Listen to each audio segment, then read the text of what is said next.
Pemirsa, Kredit Union Mentari Kasih menggelar rapat anggota tahunan tahun buku 2021 dengan mengangkat tema digitalisasi dan tantangan kredit union di tengah masa new normal.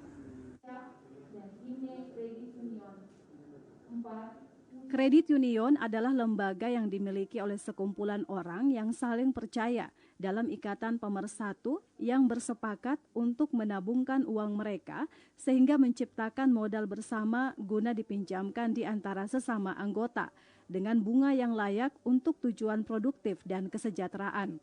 Lembaga kredit union terdapat di beberapa wilayah di Indonesia, termasuk di Sulawesi Tenggara, yang menjadi wilayah pelayanan kredit union Mentari Kasih, yang telah berdiri sejak 2017 dan telah memiliki 4 kantor pelayanan.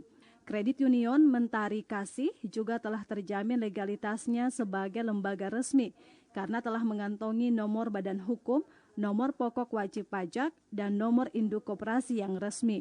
Selain melaksanakan kegiatan koperasi seperti simpan pinjam, Kredit Union Mentari Kasih juga melakukan pelatihan dan pemberdayaan para anggota untuk meningkatkan ekonomi bersama.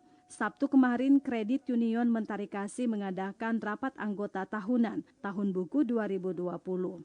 Sebagai bentuk tanggung jawab dan sebagai bukti organisasi yang sehat, Ketua Pengurus Kredit Union Mentari Kasih, Profesor Dr. Julius B. Pasolon mengungkapkan dalam rapat tersebut pengurus serta anggota membahas aset yang dimiliki hingga sisa hasil usaha.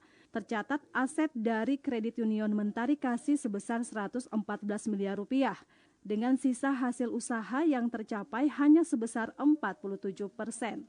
Ya, seperti kami ungkapkan dalam sambutan tadi bahwa pertama-tama tahun ini kami sebagai koperasi yang sehat harus memberikan laporan pertanggungjawaban kepada seluruh anggota. Apa yang terjadi selama masa kepemimpinan kami selama tahun buku 2020. Kami buatkan laporan, semua ada laporan teristimewa terhadap tentang berapa aset yang kita miliki, berapa sisa hasil keuntungan. Itu yang mereka selalu tunggu-tunggu, berapa SAU-nya. Ya, dan tentu saja bahwa perkembangan anggota. Dan sebagaimana kami laporkan tadi bahwa pada tahun buku 2020, Kredit Union Mentari Kasih mencatat aset sekitar 114 miliar.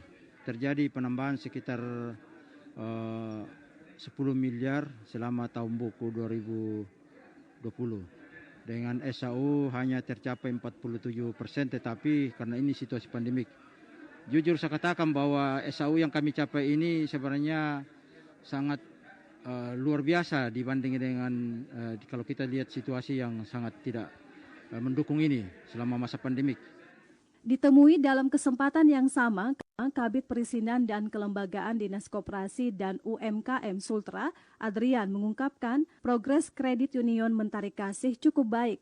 Hal itu dapat dilihat dari aspek kelembagaan, pelayanan, inovasi, dan legalitas, juga capaian sisa hasil usaha. Walaupun belum maksimal, namun capaian SHU di atas 40% sudah cukup baik, mengingat kondisi pandemi COVID-19 yang sedang terjadi. Saya lihat Koperasi Mentari Kasih ini, Kredit Union, kebetulan saya hadiri juga beberapa tahun yang lalu, saya kira progresnya cukup baik. Saya bisa melihat dari aspek kelembagaannya juga, dia tetap terjaga, kemudian punya legalitas, dan saya sampaikan tadi juga itu, dia sudah punya sertifikat NIK. Jadi ada koperasi yang memiliki nomor induk, tapi dia belum memiliki sertifikat NIK. Sertifikat NIK itu gunanya adalah pembuktian. Ada bukti pengakuan dari pemerintah terhadap koperasi yang bersangkutan bahwa koperasi ini benar-benar sehat, koperasi benar-benar aktif. Dan saya lihat ini koperasi, dia sudah memiliki sertifikat NIK, grade-nya grade B. Harapan saya supaya ditingkatkan lagi tahun depan, mudah-mudahan dia bisa dapat grade A.